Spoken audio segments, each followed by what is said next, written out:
Assalamualaikum warahmatullahi wabarakatuh. Shalom, Om Swastiastu. namo budaya. Salam kebajikan bagi kita semua.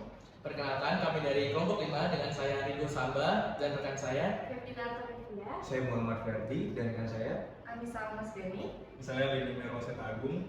Di sini kami akan mempresentasikan mengenai penyelesaian sengketa konsumen. Baik, pembahasan yang pertama ialah terkait dengan ruang lingkup, pengertian dan manfaat sengketa konsumen. Pengertian sengketa konsumen. Menurut Siddhartha, sengketa konsumen merupakan sengketa yang berkenaan dengan pelanggaran hak-hak konsumen yang mencakup semua segi hukum, baik keperdataan maupun tata negara. Kemudian menurut Azad Nasution, sengketa konsumen merupakan segala perselisihan antara konsumen dan penyedia produk konsumen dalam hal ini barang ataupun jasa dalam hukum satu sama lain mengenai produk konsumen tertentu. Menurut pasal 1/8 Keputusan Menteri Perdagangan nomor 350 tahun 2001 menjelaskan bahwasanya sengketa konsumen adalah sengketa antara pelaku usaha dengan konsumen yang menuntut ganti kerugian atas kerusakan, pencemaran, dan atau yang menuntut ganti kerugian atas kerusakan dan atau pencemaran tersebut yang mana menderita kerugian akibat mengkonsumsi barang dan atau memanfaatkan jasa tersebut. Dengan demikian, dapat disimpulkan bahwa sengketa konsumen merupakan sengketa atau perselisihan yang terjadi antara konsumen sebagai pihak yang dirugikan dengan pelaku usaha sebagai pihak yang memproduksi atau menyediakan barang atau jasa yang dikonsumsi dan dimanfaatkan oleh konsumen. Kemudian slide selanjutnya yang terkait dengan ruang lingkup sengketa konsumen. Berdasarkan pasal 45 ayat 1 Undang-Undang Nomor 8 Tahun 99 tentang Perlindungan Konsumen, dijelaskan bahwasanya ruang lingkup sengketa konsumen mencakup 3 segi hukum, yakni yang pertama adalah pidana, yang kedua adalah perdata, dan yang ketiga adalah administrasi negara. Slide selanjutnya ialah terkait dengan ruang lingkup pidana. Sengketa konsumen dalam ruang lingkup pidana adalah apabila pelaku usaha melanggar ketentuan-ketentuan yang telah diatur di dalam Undang-Undang Perlindungan Konsumen dan terdapat sanksi pidana sebagaimana yang diatur dalam pasal 62 dan pasal 63 Undang-Undang Perlindungan Konsumen. Kemudian berdasarkan pasal 22 UU PK, pembuktian terhadap ada tidaknya unsur kesalahan dalam kasus pidana sengketa konsumen merupakan beban dan tanggung jawab dari pelaku usaha. Hukum acara yang digunakan dalam sengketa konsumen ialah berdasarkan KUHP, yakni sebagaimana yang diatur di dalam pasal 59 Undang-Undang PK. Adapun terkait dengan penuntutan pidana dapat dilakukan terhadap pelaku usaha dan atau pengurusnya sebagaimana yang termaktub dalam pasal 61 UU PK tersebut. Selanjutnya, ruang lingkup perdata. Berdasarkan pasal 45 ayat 1 Undang-Undang Perlindungan Konsumen, konsumen yang dirugikan dapat menggugat pelaku usaha melalui peradilan yang berada di bawah lingkungan peradilan umum. Gugatan atas pelanggaran pelaku usaha dapat dilakukan oleh konsumen, lembaga perlindungan konsumen swadaya masyarakat, atau pemerintah sebagaimana ketentuan pasal 46 Undang-Undang Perlindungan Konsumen. Adapun berdasarkan pasal 48 Undang-Undang Perlindungan Konsumen, penyelesaian sengketa konsumen melalui pengadilan mengacu pada ketentuan tentang peradilan umum yang berlaku. Selain melalui pengadilan, sengketa konsumen dalam ruang lingkup perdata juga dapat diselesaikan melalui mekanisme di luar pengadilan, sebagaimana ketentuan dalam pasal 45 ayat 2.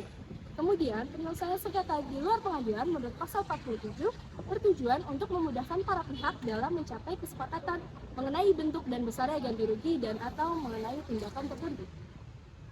Selanjutnya, ruang lingkup administrasi. Di dalam Undang-Undang Perlindungan Konsumen dibentuk sebuah lembaga khusus, yakni Badan Penyelesaian Sengketa Konsumen atau BPSK, sebagaimana ketentuan pasal 49 Undang-Undang Perlindungan Konsumen. BPSK memiliki kewenangan untuk melakukan penanganan dan penyelesaian sengketa konsumen serta menjadi lembaga yang dapat memberikan sanksi administratif bagi pelaku usaha sebagaimana ketentuan dalam pasal 60 Undang-Undang Perlindungan Konsumen. Sanksi administratif ini dapat dilakukan terhadap pelaku usaha yang melanggar pasal 19 ayat 2 dan ayat 3 mengenai pembayaran ganti rugi oleh pelaku usaha. Pasal 20 mengenai tanggung jawab atas iklan, pasal 25 mengenai tanggung jawab atas tuntutan ganti rugi, serta pasal 26 mengenai kewajiban memenuhi jaminan yang diperjanjikan. Selanjutnya adalah slide mengenai manfaat sengketa konsumen. Sengketa konsumen dapat menyangkut terkait dengan pemberian sesuatu, berbuat sesuatu atau tidak berbuat sesuatu sebagaimana termaktub dalam pasal 1233 Junto 1234 KUH Perdata atau dapat pula berbagai kombinasi dari prestasi tersebut. Selain itu, dalam pasal 4 huruf I Undang-Undang Perlindungan Konsumen terdapat hak-hak konsumen yang diantaranya adalah terkait dengan hak untuk mendapatkan kompensasi, ganti rugi, dan atau penggantian apabila barang dan atau jasa yang diterimanya tidak sesuai dengan perjanjian atau tidak sebagaimana mestinya. Dengan demikian, manfaat dari sengketa konsumen adalah untuk memenuhi hak-hak para pihak yang tercederai oleh pihak lain. Selanjutnya adalah mengenai proses beracara.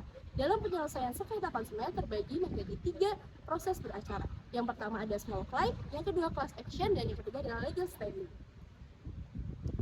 Yang pertama adalah small claim. Small claim adalah salah satu jenis gugatan yang dapat diajukan oleh konsumen, yang mana apabila dilihat secara ekonomis memiliki nilai gugatan yang sangat kecil.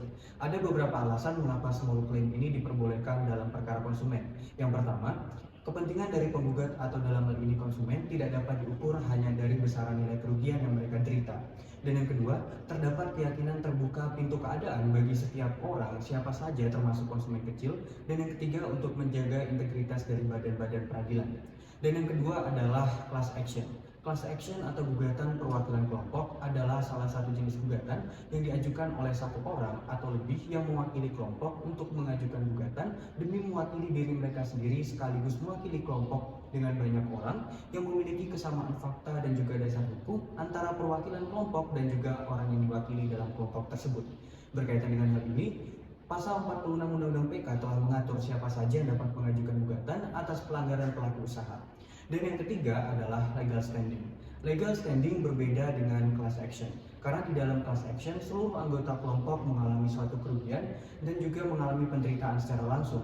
Sementara itu di dalam legal standing, organisasi yang mewakili tidak mengalami kerugian secara langsung. Dalam Undang-Undang PK dikenal adanya LPKSM. Untuk mewakili konsumen, LPKSM harus tidak terlibat di dalam perkara tersebut atau dalam kata lain tidak menjadi korban dalam perkara tersebut. Materi selanjutnya adalah mengenai penyelesaian secara litigasi. Penyelesaian sengketa secara litigasi dilakukan melalui pengadilan, di mana ketentuannya termuat di dalam pasal 45 dan juga pasal 48 Undang-Undang PK. Pasal 45 menjelaskan terdapat 2 pilihan yang dapat dipilih oleh konsumen untuk menyelesaikan sengketanya dengan pelaku usaha, yaitu melalui pengadilan atau melalui di luar pengadilan. Apabila melalui pengadilan, maka menurut ketentuan dari pasal 48 Undang-Undang Perlindungan Konsumen, bahwasanya diselesaikan dengan mengacu pada ketentuan peradilan umum dengan tetap memperhatikan ketentuan pasal 45 Undang-Undang Perlindungan Konsumen. UU PK menyediakan 4 cara dalam mengajukan gugatan ke pengadilan, yakni yang pertama, gugatan yang diajukan oleh seorang konsumen yang dirugikan atau ahli waris yang bersangkutan. Yang kedua, gugatan yang dilakukan oleh sekelompok konsumen yang mempunyai kepentingan yang sama. Ketiga, lembaga perlindungan konsumen swadaya masyarakat. Dan yang keempat, yang terakhir, pemerintah dan atau instansi terkait apabila barang dan atau jasa yang dikonsumsi atau dimanfaatkan mengakibatkan kerugian materi yang besar dan atau korban yang tidak sedikit. Apabila upaya perdamaian telah gagal mencapai kata sepakat atau para pihak tidak mau lagi menempuh alternatif perdamaian, maka para pihak dapat menempuh penyelesaian sengketanya melalui pengadilan dengan cara yang pertama, pengajuan gugatan secara perdata diselesaikan menurut instrumen hukum perdata dan dapat digunakan prosedur gugatan perdata konvensional, gugatan perwakilan atau gugatan kelompok, hak gugat LSM, dan gugatan oleh pemerintah atau instansi terkait. Kemudian, penyelesaian sengketa konsumen secara pidana, dan yang terakhir, penyelesaian sengketa konsumen melalui instrumen hukum tata usaha negara dan melalui mekanisme hukum hak uji material. Alur atau prosedur penyelesaian sengketa perdata diawali dengan penggugat mengajukan gugatan ke panitera pengadilan negeri yang kemudian oleh panitera diserahkan ke ketua pengadilan. Kemudian ketua pengadilan akan menunjuk majelis hakim yang akan mengadili dan memutus gugatan dengan proses persidangan berupa jawab-menjawab dari para pihak, pembuktian dan putusan dari hakim. Apabila putusan diterima kedua belah pihak dan telah berketetapan hukum tetap, maka akan dilanjutkan proses pelaksanaan putusan atau eksekusi. Kemudian, berikutnya penyelesaian sengketa secara non-litigasi. Menurut pasal 47 Undang-Undang Nomor 8 Tahun 1999 tentang Perlindungan Konsumen, tujuan dari penyelesaian sengketa secara non-litigasi adalah mencapai kesepakatan mengenai bentuk dan besarnya ganti rugi atau mengenai tindakan tertentu untuk menjamin tidak akan terjadi kembali atau tidak akan terulang kembali kerugian yang diderita oleh konsumen. Penyelesaian sengketa konsumen secara non-litigasi dilakukan di BPSK. Dalam menyelesaikan perkara konsumen, BPSK harus memegang 3 prinsip utama, yaitu 1. Prinsip aksesibilitas. Adapun cakupan prinsip aksesibilitas yaitu prosedur mudah dan sederhana. biaya terjangkau, pembuktian fleksibel, komprehensif, dapat diakses langsung, serta tersedia di tempat manapun. Yang kedua, prinsip fairness. Maksud dari prinsip ini yakni mengupayakan penyelesaian sengketa bersifat mandiri dengan keadilan yang lebih diutamakan. Yang ketiga, prinsip efektif. Maksudnya adalah semua berkas perkara yang masuk ke BPSK wajib dituntaskan dengan cepat tanpa mengabaikan kualitas penyelesaian. Alur penyelesaian sengketa konsumen di BPSK. Yang pertama ada pengajuan gugatan. Pengajuan gugatan dilakukan ke BPSK terdekat dari tempat tinggal penggugat.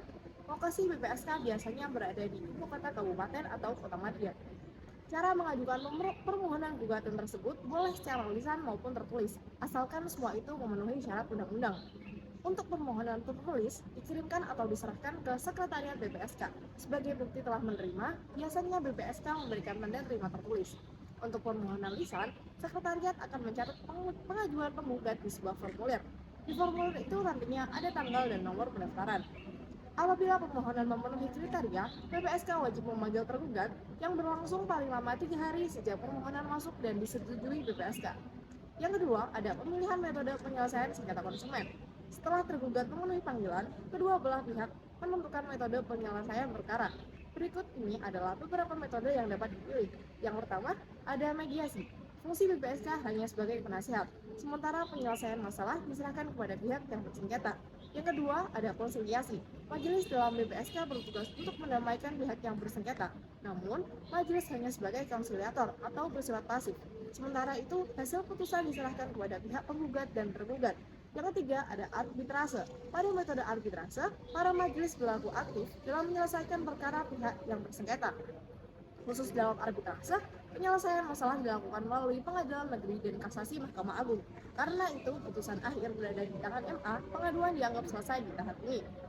Yang ketiga, putusan sengketa konsumen dan pelaku usaha. Putusan yang ditetapkan oleh Majelis BPSK terdiri dari 2 jenis berikut ini. 1. Putusan BPSK untuk metode penyelesaian dengan konsolidasi dan mediasi. Putusan ini bersifat perjanjian damai tanpa disertai sanksi administratif. Perjanjian tersebut disepakati dan ditandatangani oleh pihak yang bersengketa. Selanjutnya, putusan BPSK untuk metode arbitrase. Berbeda dengan konsiliasi dan mediasi, arbitrase memuat putusan perkara perdata. Setiap putusan memuat duduk perkara disertai pertimbangan hukum. Hasil penyelesaian perkara tersebut dicantumkan dalam perjanjian tertulis. Agar kuat secara hukum, perjanjian dilampirkan ke putusan majelis yang dibubuhi tanda tangan ketua dan anggota majelis. Adapun bentuk putusan majelis BPSK berupa perdamaian, gugatan dikabulkan, serta gugatan ditolak. Adapun putusan BPSK, semua itu bersifat final dan memiliki kekuatan hukum. Eksekusi putusan BPSK bisa diajukan kepada Pengadilan Negeri tempat konsumen yang merasa dirugikan. Baik, sekian presentasi dan pemaparan dari kami. Kurang lebihnya mohon maaf. Wassalamualaikum warahmatullahi wabarakatuh. Shalom. Om Santi Santi Om. Namo Buddhaya. Salam kebajikan bagi kita semua. Terima kasih.